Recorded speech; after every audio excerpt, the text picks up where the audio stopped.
மொத்த ஐயோக்கியனுங்களும் ஒண்ணா நிக்கிறானே, அவங்க ஜெயிக்க கூடாது. உன்னால ஒன்றும் பண்ண முடியாது. ஜனநாயகன் ரிலீஸ் ஆகி நேத்தோட 6 நாள் ஆயிருக்கு. இந்த 6 நாள்ல இந்த படம் எவ்வளவு வசூல், நேத்து 6வது நாள் எவ்வளவு வசூல் அப்படிங்கறத இந்த வீடியோல ரொம்ப தெளிவா பார்க்க போறோம். அது மட்டும் இல்லாம ஸ்பைடர்மேன் பிராண்ட் நியூ டே நாளைக்கு ரிலீஸ் ஆக போது அட்வான்ஸ் புக்கிங்ல ஒரு பெரிய வசூலே வாரி குவிச்சிருக்கு. அதையுமே ரொம்ப டீட்டெயிலா பார்த்துருவோம். இது இல்லாம அன்பே டயானா, கட்டா குஸ்தி 2, இதே முரளி அந்த படங்கள்லாம் எப்படி பர்ஃபார்ம் பண்ணிட்டு இருக்கு, ஒடிசி நேத்து எவ்வளவு வசூல் அப்படிங்கிறது எல்லாத்தையுமே இந்த வீடியோல பார்க்கலாம். நேத்து வீடியோல நான் ஒரு ஃப்ரேம் ஒன்று வச்சிருந்தேன், ஸ்கிரீன்ல காட்டுறேன் பாருங்க. இதுதான் அந்த ஃப்ரேம். முருகட்டின் கையில இருக்கிற மாதிரி இருக்கும். இது என்ன படம்னா ஜென்டில்மேன். ரொம்ப முக்கியமான சீனு. வினீத்தோட போர்ஷன் அந்த மெடிக்கல் காலேஜ்ல சேர முடியாம முறுக்கு விற்க போவாரு. அதை பார்த்து ரொம்ப ஏங்குவார். அந்த மெடிக்கல் காலேஜ்ல கையில ஸ்டெத்தஸ்கோப்லாம் வச்சு கற்பனை பண்ணுவார். அந்த முறுக்குக்கு பதிலாக ஸ்டெத்தஸ்கோப் இருக்கணும், இந்த பக்கம் ஒயிட் கோட் இருக்கும், அதுக்கு பதிலாக ஏதோ அந்த முறுக்கு வியாபாரம் பண்ற பையை. ஸோ இதை வச்சு அந்த சீனை அவ்வளோ சூப்பராக எக்ஸ்பிளைன் பண்ணியிருப்பாரு சங்கர். ஸோ இதை கரெக்டாக கெஸ் பண்ண முதல் 5 பேர் பாப்ஸ் அப்படிங்கிறவங்க, அப்புறம் M Rajkumar, Pugazhraj, Keerthi M, Bigg Boss Tamil edits, இந்த 5 பேர் தான் முதல்ல கரெக்டாக கெஸ் பண்ணியிருக்காங்க. இன்னைக்கு ஒரு ஃப்ரேம் ஒன்று வச்சிருக்கேன். அது என்ன ஃப்ரேம், என்ன படம் அப்படிங்கிறத கெஸ் பண்ணுங்க, கமெண்ட்ல போடுங்க.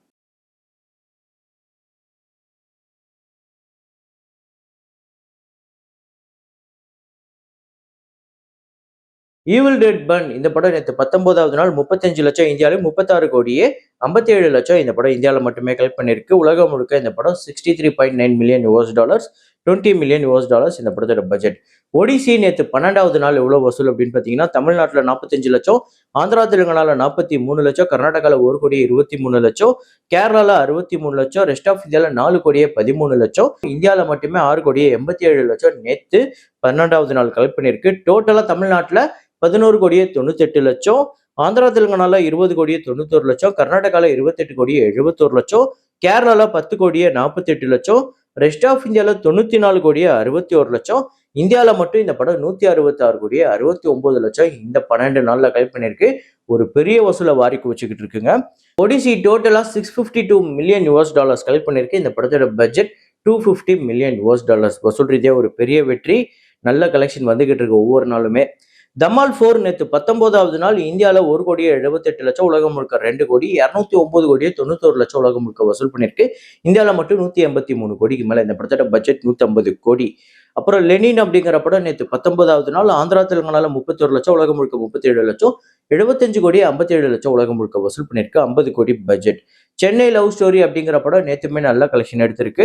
டே 5 ஆந்திரா தெலுங்கானால 2 கோடியே 68 லட்சம், உலகம் முழுக்க 3 கோடியே 31 லட்சம், டோட்டலா 21 கோடியே 78 லட்சம் ஆந்திரா தெலுங்கானாலையும், 32 கோடியே 46 லட்சம் உலகம் முழுக்க வசூல் பண்ணியிருக்கு.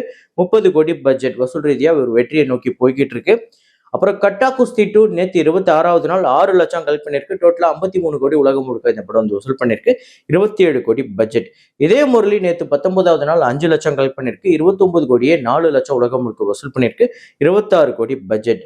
அன்பே டயானா நேற்று 12வது நாள் தமிழ்நாட்டில் 10 லட்சம், உலகம் முழுக்க 11 லட்சம், டோட்டலா 5 கோடியே 23 லட்சம் இந்த படம் கலெக்ட் பண்ணியிருக்கு. 7 கோடி பட்ஜெட். ஜனநாயகன் நேற்று 6வது நாள், அதாவது நேற்று செவ்வாய்க்கிழமை எவ்வளவு வசூல் அப்படின்னு பார்த்தீங்கன்னா, தமிழ்நாட்டில் 6 கோடியே 85 லட்சம், ஆந்திரா தெலுங்கானால 75 லட்சம், கர்நாடகால 1 கோடியே 15 லட்சம், கேரளால 75 லட்சம், ரெஸ்ட் ஆஃப் இந்தியால 1 கோடியே 55 லட்சம், ஓவர்சீஸ்ல 3 கோடியே 86 லட்சம், 14 கோடியே 91 லட்சம் உலகம் முழுக்க வசூல் பண்ணியிருக்கு இந்த படம். ஸோ நேற்று 6வது நாள் கிட்டத்தட்ட 15 கோடி கிட்ட கலெக்ட் பண்ணியிருக்கு.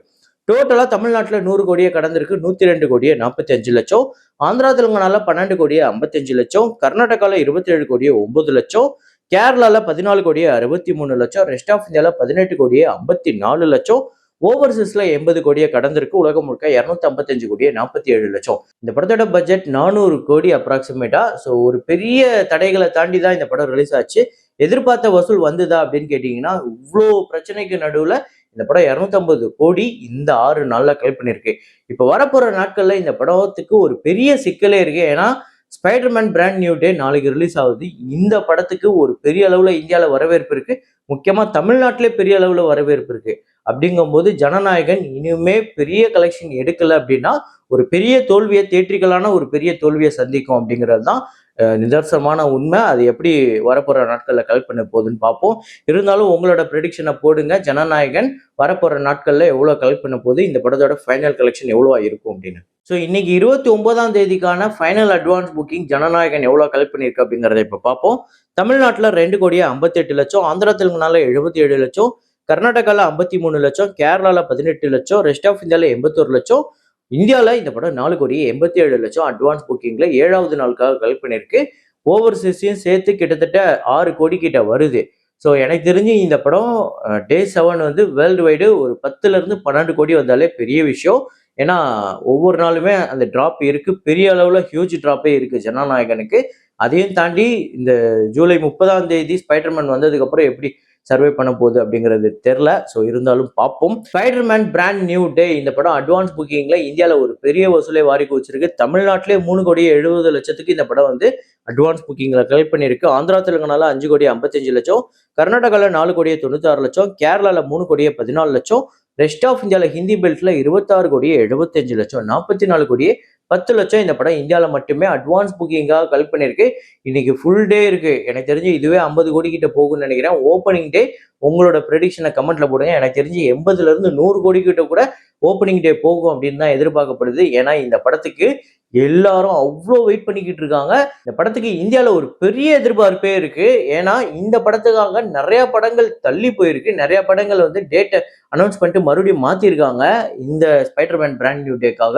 அந்த அளவுக்கு இந்தியாவில், தமிழ்நாட்டில், சவுத் ஸ்டேட்ஸ்ல முக்கியமா பெரிய அளவில் இந்த படத்துக்கு ஒரு பெரிய எதிர்பார்ப்பு இருக்கு. பார்ப்போம் ஓப்பனிங் டே எவ்வளவு கலெக்ட் பண்ண போகுதுன்னு. அப்புறம் தனுஷ் அவர்களோட டாப் 10 பாக்ஸ் ஆஃபீஸ் நிறைய பேர் கேட்டிருந்தாங்க. இப்போ நம்ம அதை பார்த்துருவோம். ஸோ தனுஷ் அவர்கள் இதுவரையும் நடிச்ச ஹையஸ்ட் கிராசர்ல டாப் 10 பாக்ஸ் ஆஃபீஸ் இதுல 10வது இடத்துல 68,50,00,000 வசூல் பண்ணி கர்ணன் இருக்கு. இட்லி கடை வந்து 72,43,00,000 9வது இடம். கேப்டன் மில்லர் 76,11,00,000 8வது இடம். அசுரன் வந்து 7வது இடத்துல இருக்கு 78,25,00,000. ராஞ்சனா 102,70,00,000 வந்து வசூல் பண்ணி 6வது இடத்துல இருக்கு. திருச்சிற்றம்பலம் 106,75,00,000 வசூல் பண்ணி 5வது இடத்துல இருக்கு. வாத்தி 116,43,00,000 வசூல் பண்ணி 4வது இடத்துல இருக்கு. குபேரா இந்த படம் 140,85,00,000 வந்து வசூல் பண்ணிருக்கு. தெலுங்கு ஸ்டேட்ஸ்ல ஒரு பெரிய வெற்றி படமாவே அமைஞ்சது. 3வது இடத்துல இருக்கு. ராயன் 158 கோடி வசூல் பண்ணி 2வது இடத்துல இருக்கு. முதல் இடத்துல இருக்கிறது அவர் டைரக்டா நடிச்ச ஹிந்தி பிலிம் தேரே இஷ்க் மேன் 162,39,00,000. தேரே இஷ்க் மேன் தான் அவரோட கெரியர் பெஸ்ட் அப்படின்னு சொல்லலாம். தொடர்ந்து அவர் ஹிந்தி படத்துல நடிச்சா கூட பெரிய அளவுல அங்கேயே ஹிந்திலேயே பாலிவுட்ல பெரிய ஸ்டார் ஆகலாம் போல. அந்த அளவுக்கு அவர் நடிச்ச ஹிந்தி படங்கள் பெரிய அளவுல பேசப்பட்டிருக்கு. பெரிய அளவுல வணிக ரீதியா வெற்றி படங்களா அமைஞ்சிருக்கு. ஸோ இந்த 10 படங்கள்ல உங்களோட மோஸ்ட் ஃபேவரட் எது அப்படிங்கிறத கமெண்ட்ல போடுங்க. அப்புறம் நம்ம சேனல்ல ரொம்ப நாளா ஒரு நண்பர் கேட்டுட்டு இருந்த ஒரு படம் கோமாளி. இந்த படத்தோட பாக்ஸ் ஆஃபீஸை இப்போ பார்த்துருவோம். 2019ஆம் ஆண்டு வந்து பிரதீப் ரங்கநாதன் அவர்களோட இயக்கத்துல ஒரு தரமான வெற்றி படமா அமைஞ்சது. ஜெயம் ரவி கெரியர் பெஸ்ட் அப்படின்னே சொல்லலாம். இதை தமிழ்நாட்டில் மட்டுமே 44 கோடி, கர்நாடகாவில் 1,80,00,000, கேரளாவில் 1,15,00,000, ரெஸ்ட் ஆஃப் இந்தியாவில் 30,00,000, ஓவர்சீஸ்ல 8,95,00,000, உலகம் முழுக்க 56,20,00,000 இந்த படம் வந்து வசூல் பண்ணியிருக்கு. 14 கோடி பட்ஜெட், 23 கோடிக்கு மேல ஷேர் வந்து வசூல் ரீதியா ஒரு பெரிய வெற்றி படமாவே அமைஞ்சது. இந்த படம் உங்க எத்தனை பேருக்கு ஃபேவரட் அப்படிங்கிறத கமெண்ட்ல போடுங்க. இதே மாதிரி ஒரு வீடியோல இதே மாதிரி கலெக்ஷன் ரிப்போர்ட்ல மீண்டும் நான் உங்களை சந்திக்கிறேன். Signing off Rahman.